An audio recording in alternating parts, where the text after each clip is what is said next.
আল্লাহু আল্লাহু কি যে মধুর নাম, ধরার তামাম মনি মুক্তা পান্নাহিরা সোনা দানা হয় না তাহার দাম। আল্লাহু আল্লাহু কি যে মধুর নাম, আল্লাহু আল্লাহু কি যে মধুর নাম। কোরআন মাজিদের সূরা আলে ইমরানের 133 নম্বর আয়াতে বলছেন, وسارعوا إلى مغفرة من ربكم وجنة عرضها السماوات والأرض أعدت للمتقين। প্রতিযোগিতামূলক ভাবে তোমরা ধাবিত হয়ে যাও আমার ক্ষমার দিকে, ওয়াজান্নাতিন জান্নাতের দিকে তোমরা ধাবিত হয়ে যাও, আরদুহাস সামাওয়াতু ওয়াল আরদু যে জান্নাতের প্রশস্ততা আসমান এবং জমিনের মতো, উইদ্দাত লিল মুত্তাকিন যেটা মুত্তাকিদের জন্য তৈরি করা হয়েছে। জোরে বলেন সুবহানাল্লাহ। ক্ষমার দিকে, আল্লাহর মাগফিরাতের দিকে, জান্নাতের দিকে কিভাবে এগিয়ে যেতে হয় সাহাবায়ে কেরাম তার অন্যতম আদর্শ আমাদেরকে তারা শিখিয়ে গিয়েছেন।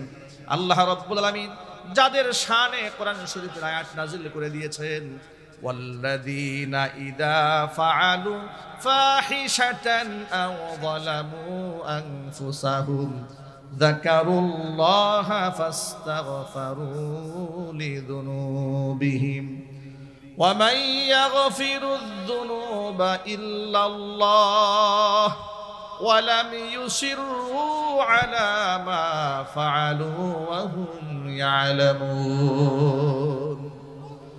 আমি আমার সকল ভাইদেরকে এক বাক্যে জিজ্ঞেস করতে চাই, গুনাহ মাফ করার মালিক কে? আমাকে ক্ষমা করে দেওয়ার মালিক কি? পৃথিবীর কোন পীর কি মানুষের গুনাহ ক্ষমা করাতে পারে? কোন দরবেশ পারে? কোন মুফাসসির পারে? ক্ষমা করার একমাত্র মালিক কে? আল্লাহ পাক আয়াতের মধ্যে বলছেন, ওয়াল্লাযীনা ইযা ফাআলু ফাহিশাতান তারা যখন নিজেরা কোনো ব্যভিচারের সাথে জড়িয়ে পড়ে, আও যালামু আনফুসাহুম অথবা নিজের উপর জুলুম করে, মানে হচ্ছে ব্যভিচার ছাড়া অন্য গুনাহ যেগুলো আছে এই সমস্ত অন্যায় যদি তারা করে ফেলে, ইযা যাকারুল্লাহ যখন আবার আমার কথা মনে পড়ে যায়, ফাস্তাগফারু লিযুনুবিহিম নিজের গুনার জন্য তারা আমি আল্লাহর কাছে ক্ষমা প্রার্থনা করে।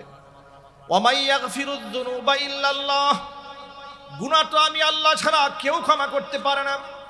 ওয়ালাম ইউসিররু আলা মা ফাআলু ওয়া হুম ইয়ালামুন আর তারা যে অন্যায় করেছিল সেই গুনাহের মধ্যে তারা সেখানে ইস্তিকামাতের সাথে দৃঢ়তার সাথে গুনাহের মধ্যে লেগে থাকে না। মনে রাখবেন, যত বড় পীর হোক, দরবেশ হোক আর আলেম হোক, যত বড় হাজী হোক আর গাজী হোক, নবী রাসূল ছাড়া সকলের আমলনামার মধ্যে গুনাহ আছে না নাই? আল্লাহর নবী সাল্লাল্লাহু আলাইহি ওয়াসাল্লাম এই জন্য বলেন, কুল্লু বানি আদম খাত্তাউন ওয়া খায়রুল খাত্তাইন আত-তাওয়াবুন প্রতিটি আদম সন্তান নিজের ইচ্ছায় কিংবা অনিচ্ছায় তারা ভুল করে ফেলে, কিন্তু ওই সমস্ত ভুলকারী ব্যক্তিদের মধ্যে সর্বশ্রেষ্ঠ আল্লাহর কাছে তারা যারা তওবা করে আল্লাহর কাছে ফিরে আসে। সূরা আলে ইমরানের এই 134 নম্বর আয়াতে কারিমাটা নাজিল হওয়ার একটা প্রেক্ষাপট আছে। নবী করিম সাল্লাল্লাহু আলাইহি সাল্লামের সময়ে একজন ব্যক্তি তাম্মার, সেই ব্যক্তি খেজুর বিক্রি করত। তো খেজুর বিক্রেতার কাছে ফাজাআতহু ইমরাআতুন হাসনা চমৎকার সুন্দর একটি নারী এসেছে তার দোকানে কাস্টমার খেজুর নেওয়ার জন্য। দোকানদার মহিলার এই সৌন্দর্যতা দেখে শয়তানে ধোঁকায় পড়ে গেছে। ধোঁকায় পড়ে গিয়ে মহিলাকে বলছে যে আমার দোকানে যে খেজুরগুলো আছে এগুলো তো খুব একটা ভালো না, ঘরে খেজুর আছে এগুলো আরো ভালো। এ কথা বলে শয়তান ধোঁকা দিয়ে ফেলেছে, তাকে সাথে করে ঘরে নিয়ে গেছে। ঘরে নিয়ে গিয়ে খেজুর দেখাবার নাম করে তার হাতের মধ্যে চুম্বন করেছে। চুম্বন করা মাত্র মহিলা বলছে ইত্তাকিল্লাহ, আল্লাহকে ভয় কর। বাস এই এতটুকুন বলেছে, লোকটা এত বেশি অনুতপ্ত হয়েছে, পাহাড়ের চূড়ায় গিয়ে কান্নাকাটি করেছে, আল্লাহর কাছে মাগফিরাত কামনা করেছে। আল্লাহ রাব্বুল আলামিন তার শানে কোরআন শরীফে আয়াত নাযিল করে দিয়েছে। এই আয়াতের শানে নুজুল সম্পর্কে আরেকটি বর্ণনা পাওয়া যায় তাফসীর কিতাবে, সেটা হচ্ছে এই, নবী করিম সাল্লাল্লাহু আলাইহি সাল্লাম আনসারী সাহাবী এবং সাকিব গোত্রের আরেকজন সাহাবী, দুই সাহাবীকে একে অপরের ভাই বানায়া দেন। ভাই বানায়া দেওয়ার উদ্দেশ্য ছিল এই, যাতে করে একজন জিহাদের ময়দানে গেলে আরেকজন তার ঘরের ফ্যামিলির দায়িত্বভার পালন করতে পারে। এই সুযোগে ওই সাকিফি যে সাহাবী, তিনি জিহাদে গেলেন, ফ্যামিলির দায়িত্ব গ্রহণ করলেন আনসার সাহাবী। আনসার সাহাবী যখন ফ্যামিলির দায়িত্বভার গ্রহণ করলেন, ফ্যামিলির জন্য বাজার টাজার করেছেন। বাজার করার পরে তিনি বাড়ি গেছেন ওই সাকিফ গোত্রের মহিলা স্ত্রীকে দেওয়ার জন্য এগুলা, যেহেতু উনি ওনার স্বামী বাড়ি নাই, তাকে বাজারটা দিয়ে আসে। বাজার দিতে গিয়ে দেখে ওই মহিলার চুলটা, উনি গোসল করে কাপড় নাড়তেছেন, বাহির থেকে চুল দেখা যাচ্ছে।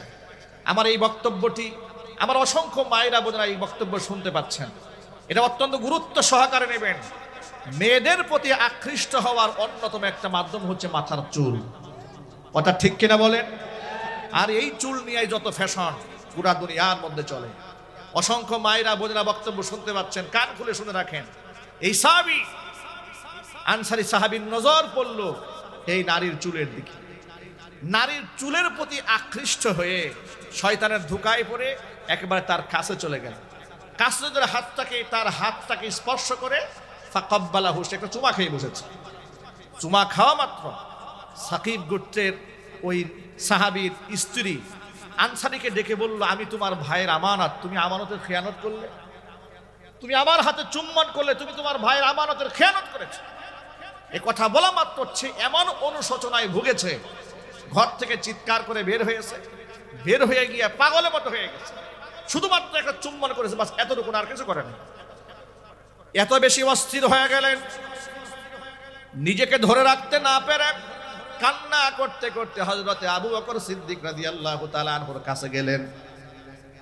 আবু বকরের কাছে গিয়া ঘটনার বিবরণ খুলে বললেন। আবু বকর সবকিছু শোনার পর এত রাগ হয়ে গেছেন, তিনি খুব ক্ষুব্ধ হলেন তার উপরে। জামিয়ার কি সমাধান দেব? জিহাদের ময়দানে তোমার ভাই গিয়েছে, সে তার শহীদ হয়ে যায় না, সে গাজী, গাজীর মর্যাদা আল্লাহর কাছে আছে। আর এত বড় একটা গাজীর ফ্যামিলির সাথে তুমি নাফরমানি করেছো, তোমার এর ফয়সালা কি হবে এটা আমি আবু বকর বলতে পারবো না। চলে গেছেন উমরের কাছে, উমর আল্লাহকে আমার মাফ করবেন, আমি তো খেয়ানত করে ফেলেছি। হযরত উমর তাকে হতাশ করে দিয়েছে, আমার কাছে কোনো সমাধান নেই। এরপরে সে চলে গেছে আল্লাহর নবী সাল্লাল্লাহু আলাইহি ওয়াসাল্লামের কাছে। হুজুর সব কিছু শোনার পরে আল্লাহর নবী তার উপর যথেষ্ট রাগ হলেন। আল্লাহর হাবিব সাল্লাল্লাহু আলাইহি ওয়াসাল্লাম একই জবাব দিলেন যে জবাব আবু বকর ওমর দিয়েছে। এখন বলেন, আবু বকর ফিরিয়ে দিলেন, ওমর ফিরিয়ে দিলেন, হাতটাকে আল্লাহ রাসূল ফিরিয়ে দিলেন। যাওয়ার আর কোনো জায়গা আছে? কথা বলেন, যাওয়ার জায়গা আছে? আপনি যে বললেন না যাওয়ার জায়গা নাই, আর কি জুড়ে বলেন না ভাই। আচ্ছা, আবু বকর ফিরিয়ে দিয়েছেন, ওমর ফিরিয়ে দিয়েছেন, আল্লাহ রাসূলও ফিরিয়ে দিয়েছেন, যাওয়ার জায়গা কি তার আর আছে? সেই জায়গাটা কোথায়? চিল্লায় বলুন। এই সাহাবী পাহাড়ের চূড়ায় চলে গেলেন, আল্লাহকে ডেকে ডেকে চিৎকার করে এভাবে কান্নায় ভেঙে পড়লেন, রব্বুল আলামিন আমি তো নিজেকে ধ্বংস করে ফেলেছি, কদ হালাকতু, আমি আমার নিজেকে শেষ করে ফেলেছি, আল্লাহ তুমি আমাকে ক্ষমা করো। তার তওবা আল্লাহর কাছে এমন ভাবে মঞ্জুর হয়ে গেল, আল্লাহ পাক আয়াত নাজিল করলেন, ওয়াল্লাযীনা ইযা ফাআলু ফাহিশাতান, এদের মধ্যে মুত্তাকি তো তারা যারা শয়তানের ওয়াসওয়াসায় পড়ে কোনো একটা অপকর্ম যদি করেও ফেলে, প্রত্যক্ষ আবার পরক্ষণে যখন আমি আল্লাহর কথা মনে পড়ে যায়, ফাস্তাগফারু লিযুনুবিহিম, তাদের গুনার জন্য তারা আমি আল্লাহর কাছে মাগফিরাত কামনা করে। আর আমি আল্লাহ ছাড়া মানুষকে তো কেউ ক্ষমা করতে পারে না, তবে সে সত্য নিজের ভুলের উপর অটল থাকে না, সে ক্ষমা প্রার্থনা করে। এমন অনুতপ্ত বান্দা এবং বান্দি যারা হয় তাদের পুরস্কার কি শোনেন, আল্লাহ বলছেন উলাইকা জাযাউহুম মাগফিরাতুম মির রাব্বিহিম ওয়া জান্নাতুম তাজরি মিন তাহতিহাল আনহার খালিদিনা ফিহা ওয়া নি'মা আজরুল আমিলিন।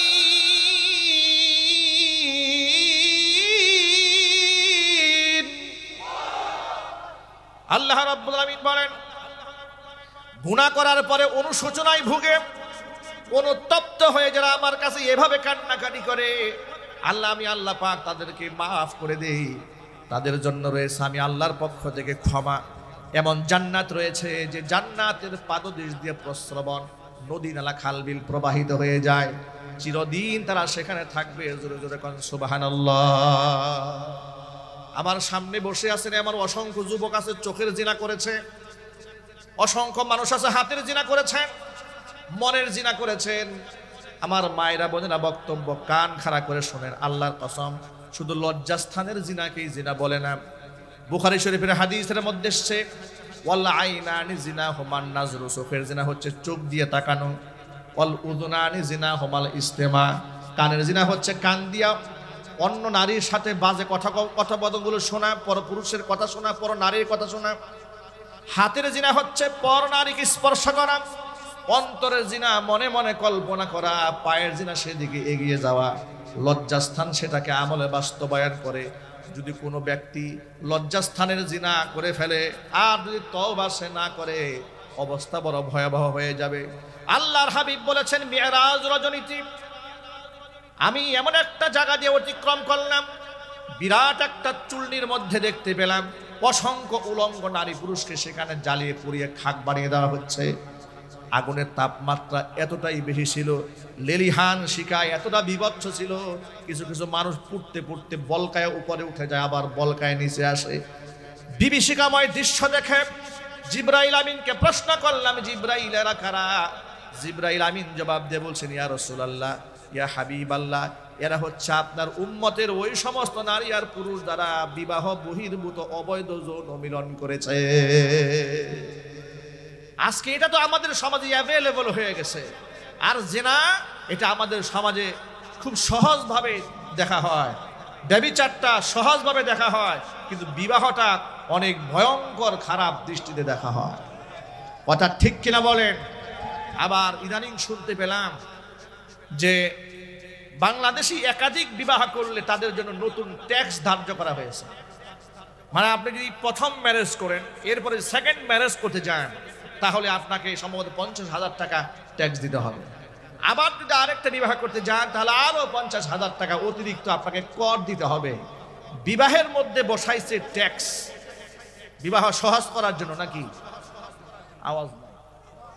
বিবাহের মধ্যে কর দেওয়া হলো, এটা কি ট্যাক্সটা কি বিবাহ সহজ করার জন্য? কিন্তু জিনা ব্যভিচার করার জন্য, প্রেম প্রীতি করার জন্য এই দেশে কোনো ট্যাক্সের ফতোয়া নাই। 21 বছর 18 বছর না হলে ছেলে মেয়ে বিবাহ করতে পারবে না, আইন করে দিয়েছেন। কিন্তু 12 বছর 14 বছরের মেয়েরা চুটায়া প্রেম করতেছে, বাধা দেওয়ার কেউ নাই। কথা ঠিক কিনা বলেন? এই জন্য আইনের পরিবর্তন দরকার। ভণ্ডামি আইন বাংলাদেশ থেকে বন্ধ হওয়া উচিত।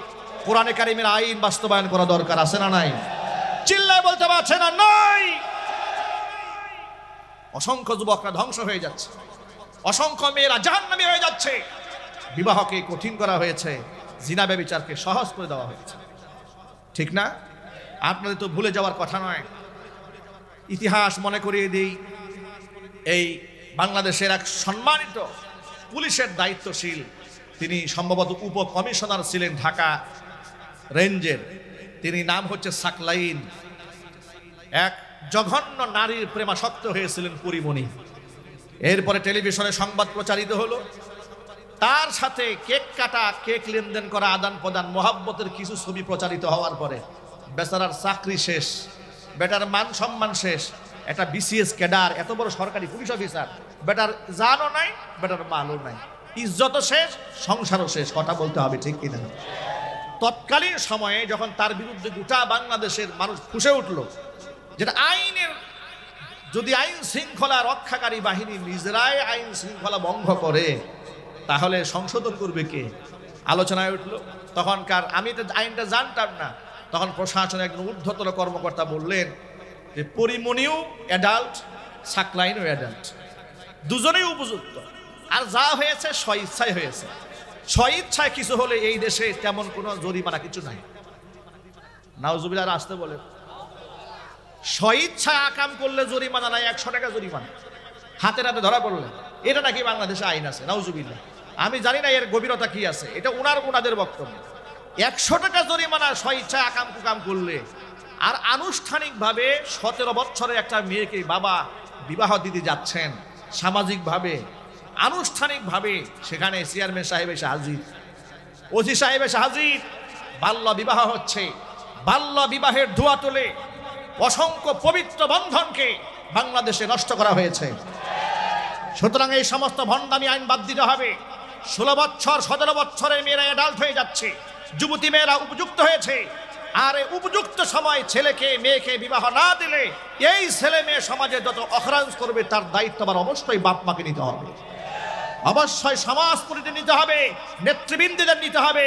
এই জন্য আমরা বাল্য বিবাহের নামে যে বিবাহ বিধি আইন বাংলাদেশে আছে এটা আমরা পরিবর্তন দেখতে চাই। দরকার আছে না নাই? আরো জোরে বলতে পারছে আছে না নাই? বিবাহ সহজ হয়ে যাক ইনশাআল্লাহ বলেন। ছোট্ট করে বলে দেই, সময় হাতে খুবই কম।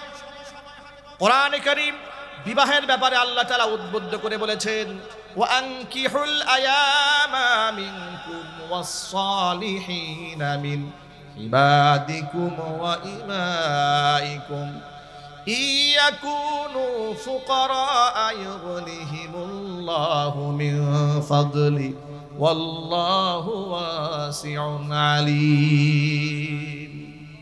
সূরা নূরের মধ্যে আল্লাহ বলছেন 18 নম্বর পারার হিফজুল কোরআন কপির মধ্যে কোরআন শরীফের 13 নম্বর পৃষ্ঠার শুরুতে আল্লাহ বলে দিয়েছেন, ও আনকিহুল আয়ামা মিনকুম, তোমাদের মধ্যে যে সমস্ত মেয়েদের জোড়া নাই, ছেলেদের জোড়া নাই, এদেরকে বিবাহ করায়া দাও।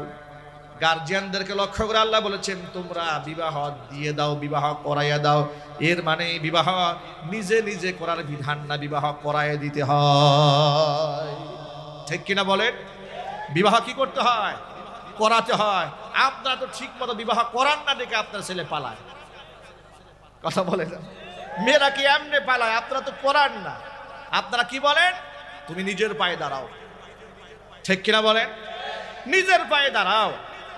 বেটা কোটিপতির ছেলে বিবাহ করায় না, কোটিপতির ছেলে বিবাহ করায় না। আমার কাছে এসছে আমার এক খুব ঘনিষ্ঠ জন, এসে বলছে, হুজুর আমার ছেলের জন্য একটা তাবিজ দেন, ছেলে খুব বিয়ারা হয়ে গেছে, ছেলে কথা শোনে না, রাত 3টায় বাড়ি আসে, 2টায় আসে, কখনো আসেই না। আমার একটা মাত্র ছেলে, ওর মা সারা রাত কান্নাকাটি করে, আর আপনার খুব ভক্ত, আপনার ওয়াজ শোনে, আপনি একটা তাবিজ লিখে দেন যেন আমার ছেলে আমার কথায় উঠে, আমার কথায় বসে।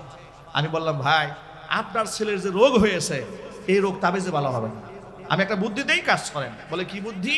আপনার ছেলেকে বিবাহ করায় দেন। এ কথা শুনে তিনি আমাকে কি জবাব দিয়েছিলেন শোনেন। তিনি জবাব দিয়ে বলেন, হুজুর এটা কোনো কথা বলেন আপনি? আমার ছেলের বয়স মাত্র 21 বছর, ইউনিভার্সিটিতে পড়ে, ওর একটা ক্যারিয়ার আছে না।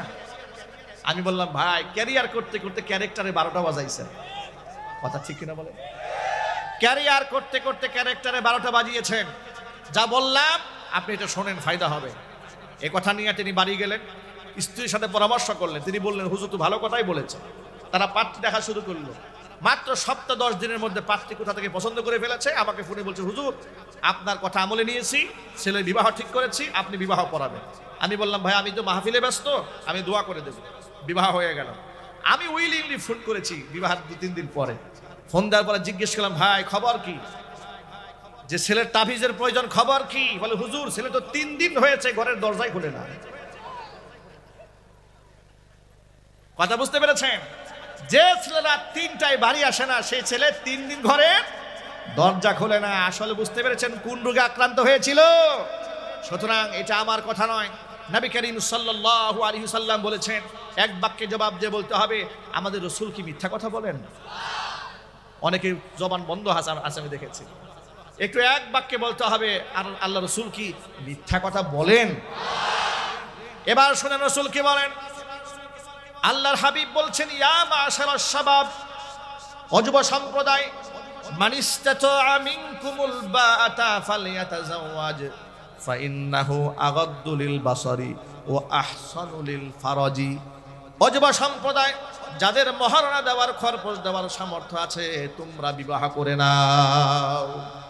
কারণ ফাইন্নাহু আগাদ্দু লিল বাসার, বিবাহ করলে চোখের হেফাজত হবে, ও আহসানু লিল ফারাজ, লজ্জাস্থানের হেফাজত হবে। চিৎকার দিয়ে এখন আল্লাহু আকবার। আল্লাহ নবী বললেন বিবাহ করলে দুইটা অঙ্গের হেফাজত হয়, এক হচ্ছে চোখের হেফাজত, আরেক হচ্ছে লজ্জাস্থানের হেফাজত। আল্লাহর হাবিব সাল্লাল্লাহু আলাইহি ওয়াসাল্লাম আরেকটি হাদিসের মধ্যে বলেছেন, আন নিকাহু নিসফুল ঈমান, বিবাহ হচ্ছে ঈমানের অর্ধেকটা। যে বিবাহ করেছে ঈমান অর্ধেক পূর্ণ হয়ে গেছে, বাকিটা আমল করে পূর্ণ করে নেবে। আর যদি বলেন সুবহানাল্লাহ। এখন আসি আপনাদের সেই প্রশ্ন, যে ক্যারিয়ার কি হবে? তাহলে এই ক্যারিয়ার কি হবে? এর জবাব কোরআনে আছে।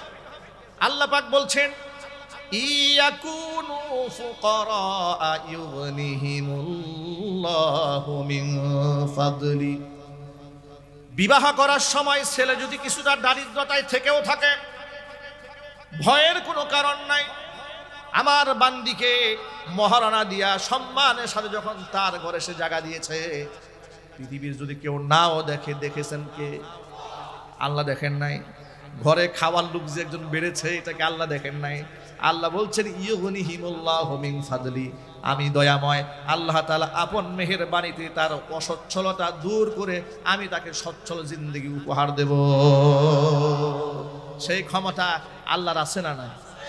আরো যদি বলেন আছে না নাই? এজন্য উপযুক্ত সময়ে ছেলেকে বিবাহ করাতে হবে, মেয়েকে বিবাহ দিয়ে ফেলতে হবে, বলেন ইনশাআল্লাহ। তবে সেই ক্ষেত্রে ডিমান্ড করা যাবে না, যৌতুকের ডিমান্ড করা যাবে না। ভাই কথাটা মনে থাকবে না ইনশাআল্লাহ। বিবাহ করবেন তো যৌতুক ছাড়া করবেন। কারা করবেন হাত দেখি তো এবার, ভালো করে চলেন। আরেকটা করুক আর না করুক সেটা বড় ব্যাপার নয়, বড় ব্যাপার হচ্ছে ছেলেকে বিবাহ করাবে, ঠিক কিনা বলেন? মহারণা দেবে, কিন্তু অবশ্যই যৌতুক বিহীন বিবাহ হবে, বলেন ইনশাআল্লাহ। আল্লাহ যেন কবুল করেন, জোরে কোন আমিন। আর এই ক্ষেত্রে আরেকটি বিষয় আপনাদের মনে রাখতে হবে, যে বিবাহের মধ্যে কোনো প্রকার শারঈ বিরোধী, শরীয়ত বিরোধী কোনো কর্মকাণ্ড সেখানে হতে পারবে না। আমাদের দেশে অসংখ্য কুসংস্কার আছে, বিবাহের মধ্যে গান বাজনা আছে না? বড় বড় সাউন্ড বক্স লাগে, রাতভর গান বাজায়, এরকম উত্তরবঙ্গে হয় না মনে হয়? গায়ে হলুদের অনুষ্ঠানে আহারে কত মহিলা সেজে গুজে আসছে। বিবাহ হবে একজনের, সাজছে 14 জন, জন্মের সাজা সাজছে। বিবাহ হবার সব পুরুষরা তাকায় আছে রহমতের নজরে। আহা, আমার প্রিয় ভাইরা মনে রাখবেন, যে বিবাহের মধ্যে সবচাইতে কম খরচে বিবাহ হয়, আইসারুহুম মাউরাতান, সবচাইতে কম খরচ যে বিবাহ বেশি, সেই বিবাহের মধ্যে আল্লাহর বরকত বেশি। বেশি টাকা খরচ করে মানুষের সামনে বেশি প্রচার করবেন, অনেক কিছু বলবেন, যে কোটি টাকার কাবিন, এগুলা বলবেন, এমন কোন জল লাগবে, সংসার টিকবে না 1 সপ্তাহে। ঢাকা শহরে আমাদের পরিচিত একজন বিবাহ করেছে 1 কোটি টাকা কাবিন, বাসর ঘর করেছে, পরের দিন তালাক, 1 রাতে ডিভোর্স। জিজ্ঞেস করলে কয় জবাব নাই।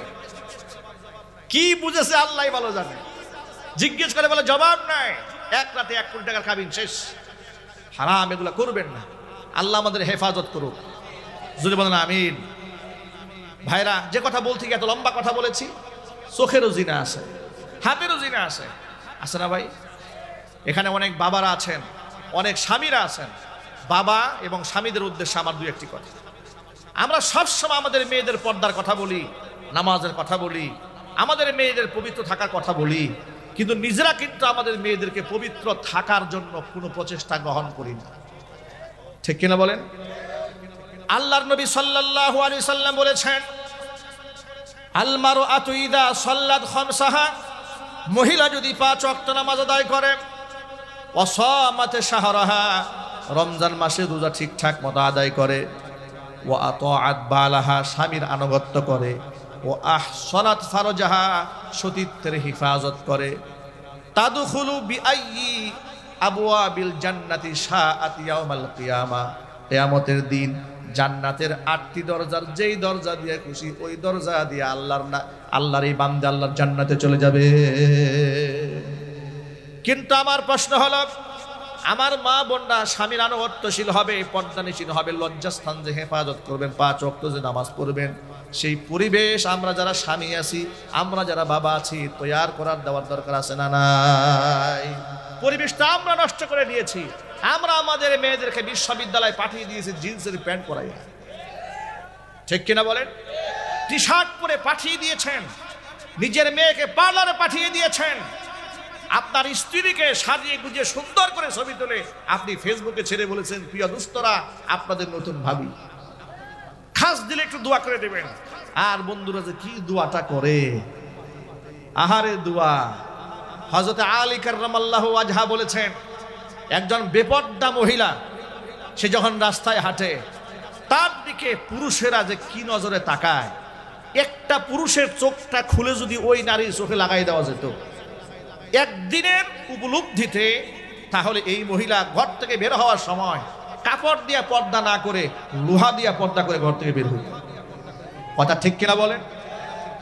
আজকে সেই মেয়েরা বেদাল্লাপনা করে বেহায়াপনা করে বের হয়ে যাচ্ছে। আল্লাহ আমাদের মা বোনদেরকে হেফাজত করেন, জোরে কোন আমিন, আরো চিৎকার দিয়া কোন আমিন। বিবাহ করার ক্ষেত্রে আরেকটা গুরুত্বপূর্ণ মাসআলা মনে রাখবেন, লজ্জাস্থান যেহেতু হেফাজত করতে হয়, বিবাহের মাধ্যমে নবীজি সাল্লাল্লাহু আলাইহি ওয়াসাল্লাম বলেছেন 3টা কাজে বিলম্ব করা যাবে না। কয়টি কাজে জোরে বলেন? আল্লাহর হাবিব বলেছেন, আস-সালাতু ইযা ওয়াক্কিতা, নামাজের যখন ওয়াক্ত হয়ে যাবে নামাজ বিলম্ব করা যাবে না। যেমন যোহরের সময় হয়েছে, আপনি বললেন মাত্র তো টাইম শুরু হলো, 2.5 ঘন্টা সময় আছে, একটু পরে পড়ি, একটু পর পর করতে করতে শয়তান নামাজের ওয়াক্ত পার করায় কাজা করে ছাড়বে, ঠিক কিনা বলেন? 1 নাম্বার। 2 নাম্বার হচ্ছে ওয়াল জানাজাতু ইযা হাদারাত, জানাজা উপস্থিত হয়ে গেছে, লম্বা বক্তৃতা দিয়া টাইম পাস করা যাবে না।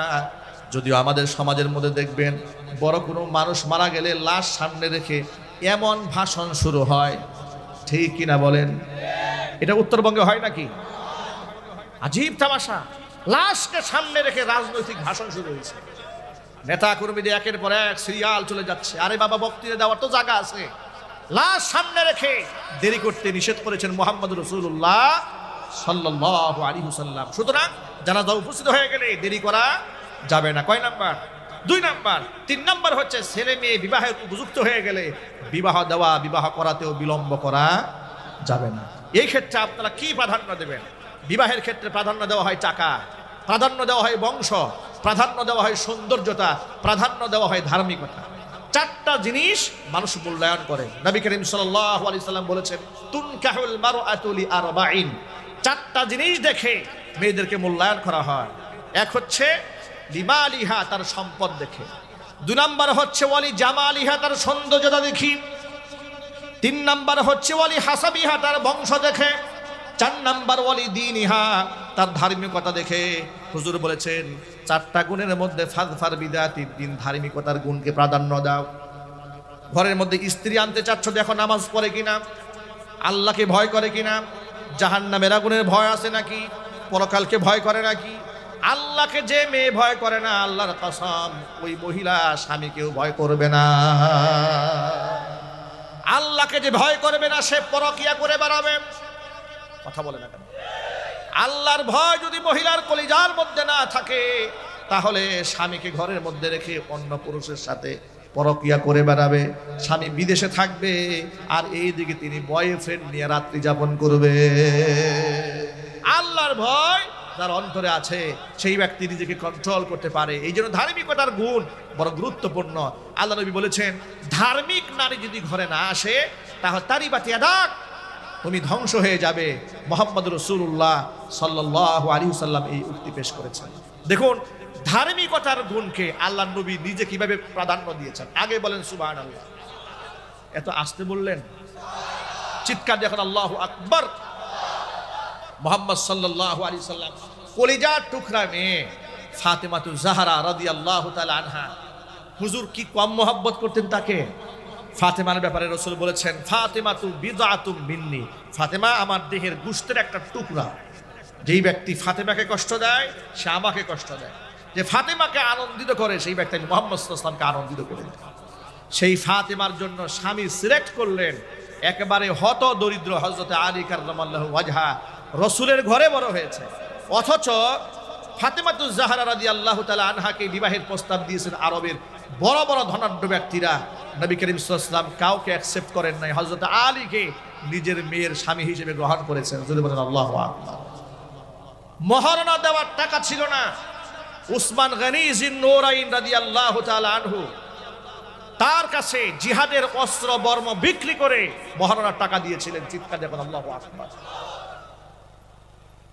সাহাবীদের মধ্যে একজন বিখ্যাত সাহাবী নাম জুলাইবিব রাদিয়াল্লাহু তাআলা আনহু রাসূলের কাছে এসে বলছেন, হে রাসূল, আপনি বলেছেন জান্নাতে পুরুষরা গেলে 70টা করে হুর পাবেন।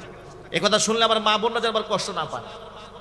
কিছু কিছু মা বোনদের অবস্থা এমন, শেখ আহমদুল্লাহকে দেখে একদিন প্রশ্ন করেছে এক মহিলা, হুজুর এমন কোন আমল আছে নাকি যে আমল আমি করলে আমার স্বামী জান্নাতে গেলে হুর পাবে না?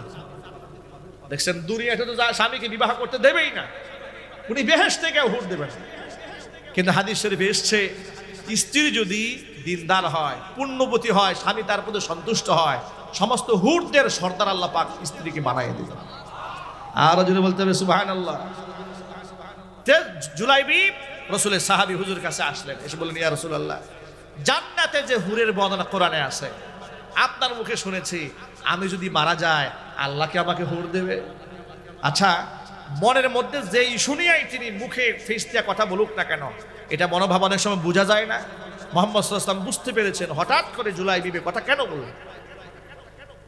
জুলাইবিবকে আল্লাহর হাবিব জিজ্ঞেস করলেন, হাল্লা তাতাজাওয়াজি ইয়া জুলাইবিব, জুলাইবিব তুমি বিবাহ করো না কেন? তোমার কি বিবাহের প্রয়োজন নাই? জুলাইবিব রাদিয়াল্লাহু তাআলা আনহু বলছেন, নবীজি নিশ্চয়ই আমার বিবাহের প্রয়োজন আছে, কিন্তু আমি গরিব মানুষ বলে কেউ আমার সাথে আত্মীয়তা করে না, আমি কালো মানুষ বলে কেউ আমাকে গ্রহণ করে না, বংশমর্যাদা বড় না হওয়ার কারণে কেউ আমাকে অ্যাকসেপ্ট করে না। হুজুর বললেন, বিবাহের প্রয়োজন কি আছে? ইয়া নবীজি অবশ্যই আছে, কেন থাকবে না? হুজুর বললেন, তোমার বিবাহ করাবার দায়িত্ব আমি গ্রহণ করে নিলাম। এবার আল্লাহর নবী চতুর্দিক থেকে পাত্রী সিলেক্ট করা শুরু করলেন, খোঁজ খবর নিয়ে থাকলেন কার ঘরে বিবাহের উপযুক্ত ভালো একজন দিনদার পাত্রী আছে। খোঁজ খবর নিতে নিতে শুনতে পেলেন একজন আনসারী সাহাবীর ঘরে বিবাহের উপযুক্ত সুন্দরী একজন মেয়ে আছে। আনসারী সাহাবীকে আল্লাহ রাসূল ডাকলেন, ডেকে বললেন, আনসারী, তোমার ঘরে বিবাহের উপযুক্ত কন্যা আছে? আনসারী বললেন, অবশ্যই আছে নবীজি, আমি তোমার মেয়ের জন্য বিবাহের পয়গাম দিলাম। আনসারী সাহাবী আনন্দে আত্মহারা, মনে করেছে আল্লাহর নবী নিজে বিবাহ করবে, খুশিতে একেবারে আত্মহারা হয়ে গেছে। আল্লাহর হাবিব বললেন, শোনো, বিবাহের পয়গাম দিয়েছি আমার নিজের জন্য নয়, আমার সাহাবী জুলাইবিবের জন্য। জুলাইবিবের নাম শুনে সাহাবীর মন খারাপ হয়ে গেছে, কারণ জুলাইবিব কালো মানুষ এটা তিনি জানেন, খাটো মানুষ এও জানেন, টাকা পয়সা যে নাই তাও জানেন, কিন্তু এটা জানেন না যে আল্লাহর নবী জুলাইবিবকে কতটুকু ভালোবাসেন।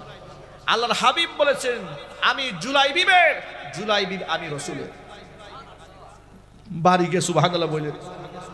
আচ্ছা, আল্লাহর রাসূল যদি বলেন যে সে আমার, এর থেকে বড় প্রাপ্তি মানুষের জীবনে আর আছে? আরো জোরে বলেন ভাই। কিয়ামতে যেন আল্লাহর নবী একটা বার আমাদেরকে বলেন যে আব্দুর রহিম আমার, আব্দুল করিম আমার, আব্দুল জব্বার আমার, আমি রাসূলের হয়ে যায়, রাসূল আমার হয়ে যাক। এটা কারা কারা চান? এটা কি মন থেকে চান? চিল্লায় বলেন, মন থেকে চান? যদি মন থেকে চেয়ে থাকেন, এই দুনিয়াতে আমার জীবদ্দশায় যদি কোনো গুস্তাখে রাসূল আমার রাসূলের শান মান নিয়ে আঘাত করে, তাহলে তার কঠিন জবাব দেওয়ার জন্য প্রস্তুত হয়ে থাকতে হবে। বাংলাদেশে সামান্য নেতা খেলাদের বিরুদ্ধে কথা বললে মিছিল হয়েছে, জরিমানা হয়েছে, কথা বলতে হবে, ঠিক কিনা? কিন্তু নবী করিম সাল্লাল্লাহু আলাইহি ওয়াসাল্লামকে আঘাত করা হয়েছে, বোকা দেওয়া হয়েছে, বাজে উক্তি করা হয়েছে, নাস্তিক বেঈমানদের কোনো শাস্তি এই দেশে হয় নাই। রাষ্ট্র দ্বিতীয়বারের মতো স্বাধীন হয়েছে। আগামীর বাংলাদেশ কোরআনের বাংলাদেশ হবে ইনশাআল্লাহ। সেই ক্ষেত্রে নাস্তিক বেঈমান মুরতাদ যারা কোরআন সুন্নাহ নিয়ে অবজ্ঞা এবং তুচ্ছ তাচ্ছিল্য করবে, তার দাঁত ভাঙ্গা জবাব দিতে কি আপনারা প্রস্তুত আছেন? কারা কারা প্রস্তুত? দুহাত তুলে আল্লাহকে দেখান।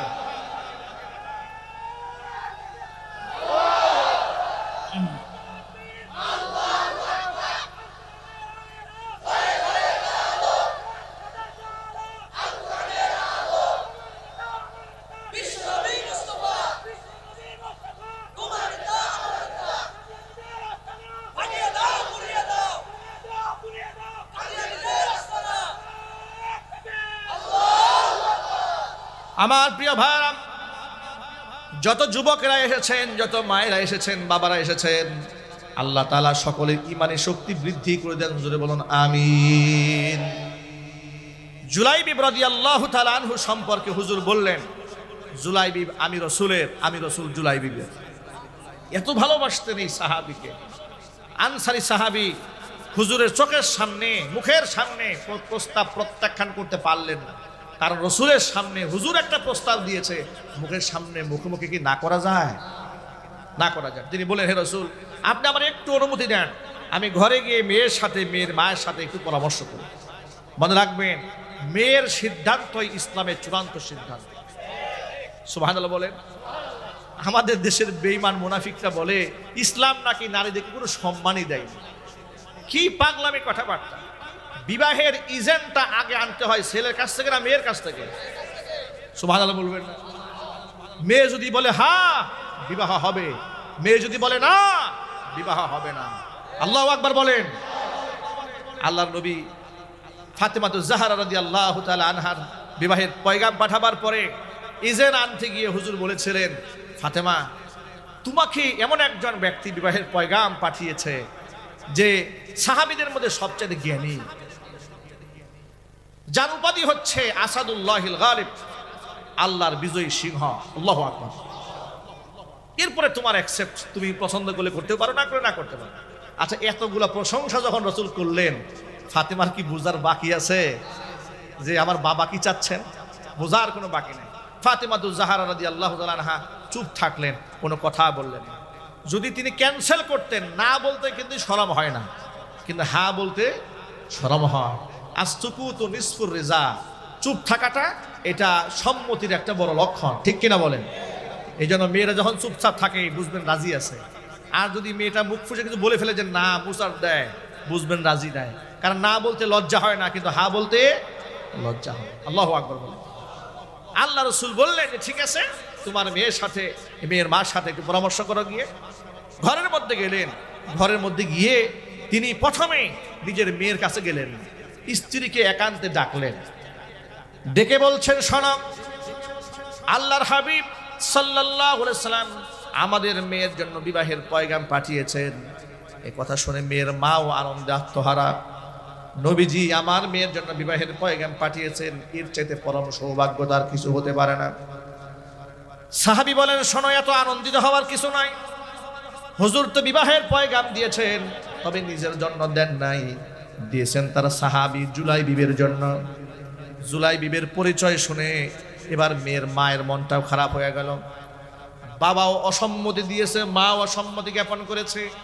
বাবা মা দুজনে মিলে পরামর্শ করলো, তাহলে এই বিষয় নিয়ে মেয়ের কাছে ডিসকাশনে যাওয়ার কোনো দরকারই নাই, যে তুমিও রাজি না আমিও রাজি না, এই প্রস্তাবটা এখন তো আর মেয়ের সামনে নেওয়ার কোনো দরকার নেই।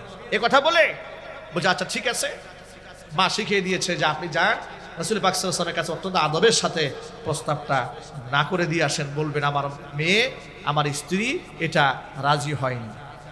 তার পরামর্শ যখন ঘর থেকে তিনি বের হয়ে যাচ্ছেন, বাবা বের হয়ে যাচ্ছেন, মেয়েটি বাবাকে ডাক দিয়েছে, আব্বাজান দাঁড়ান, আপনি কার প্রস্তাব প্রত্যাখ্যান করতে যাচ্ছেন? এতক্ষণ পর্যন্ত মায়ের সাথে যে কথাগুলো বলেছেন আমি পর্দার আড়ালে দাঁড়িয়ে সব শুনে নিয়েছি। আপনি কার প্রস্তাব প্রত্যাখ্যান করতে যাচ্ছেন? আপনি কি কোরআন পড়েন নাই? কোরআনে আল্লাহ তাআলা সূরা আহজাবের 36 নম্বর আয়াতে কি বলেছেন সেটা কি আপনি জানেন না? কোরআনে আল্লাহ রাব্বুল আলামিন বলে দিয়েছেন, ওয়ামা কানা লিমুমিনিন ওয়ালা মুমিনাতিন ইযা কাদাল্লাহু ওয়া রাসূলুহু আমরা। أن يكون لهم الخيرة من أمرهم ومن يعص الله ورسوله فقد ضل ضلالا মুবিনা।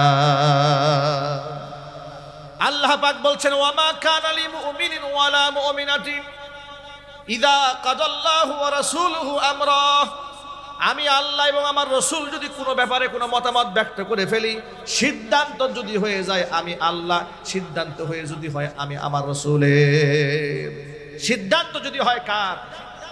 একটু আল্লাহর নামটা একটু ভালোবাসা দিয়ে বলেন তো ভাই। আচ্ছা, আল্লাহর নামের সাথে মধু আর কিছু তো আছে ভাইরা আমার। সিদ্ধান্ত যদি হয় আল্লাহর, সিদ্ধান্ত হয়ে যদি হয়ে যায় আল্লাহ রসুলের, সেই ক্ষেত্রে আমরা সাধারণ ইমানদার বান্দা বান্দিরা আল্লাহর সিদ্ধান্তের মধ্যে কি নাক গলাবার অধিকার আছে? রসুলের সিদ্ধান্তে নাক গলাবার অধিকার আছে? তাহলে এ দেশ, এ সমাজ, এ রাষ্ট্র কোরআন দিয়ে চলবে। সিদ্ধান্ত কার? কোরআন বলেছে ইনিল হুকমু ইল্লা লিল্লাহ। এই জমিন কার? এ তো যদি বলতে হবে এই জমিন কার, হুকুম চলবে কার? আল্লাহর হুকুমে জমিনে চলো, কেটে আপনারা চান? চিল্লায় বলেন চান? তাহলে যারা বলে রাজনীতির সাথে কোরআনের কোনো সম্পর্ক নাই, যারা বলেছে কোরআনের সাথে রাজনীতির কোনো সম্পর্ক না, আল্লাহর কসম তার সাথেও আল্লাহর কোরআনের কোনো সম্পর্ক নেই, কথা বলতে হবে ঠিক কিনা?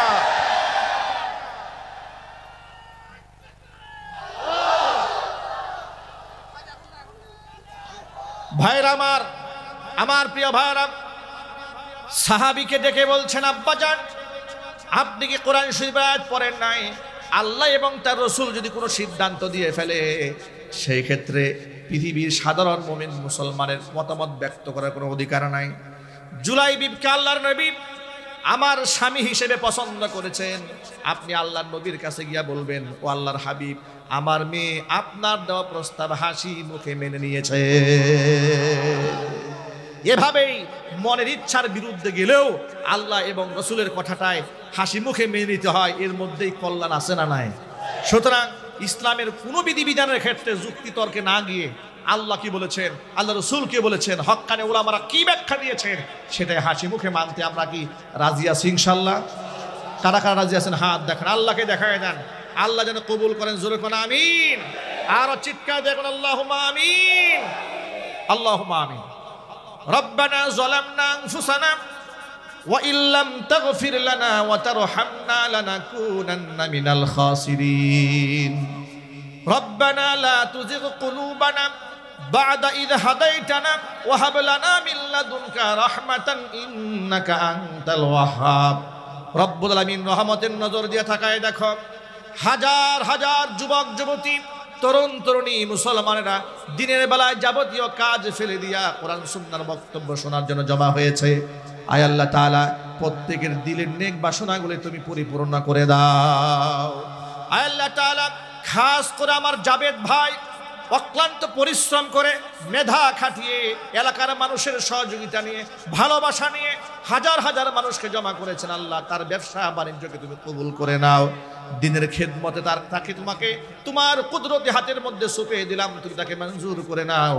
আয় আল্লাহ তাআলা সাথে সাথে শ্রম যারা দিয়েছেন, ঘাম যারা জড়িয়েছেন, এলাকায় এলাকায় ফেরি করে বেরিয়েছেন মাহফিলের জন্য, যাদের প্রচারণায় হাজার হাজার মানুষ জমা হয়েছে, আল্লাহ প্রত্যেকের জন্য এই কোরআনের মাহফিল হেদায়েতের জারিয়া বানিয়ে দাও। অত্র এলাকার সমস্ত মুর্দেগানের কবর আযাব কিয়ামত পর্যন্ত বন্ধ করে দাও।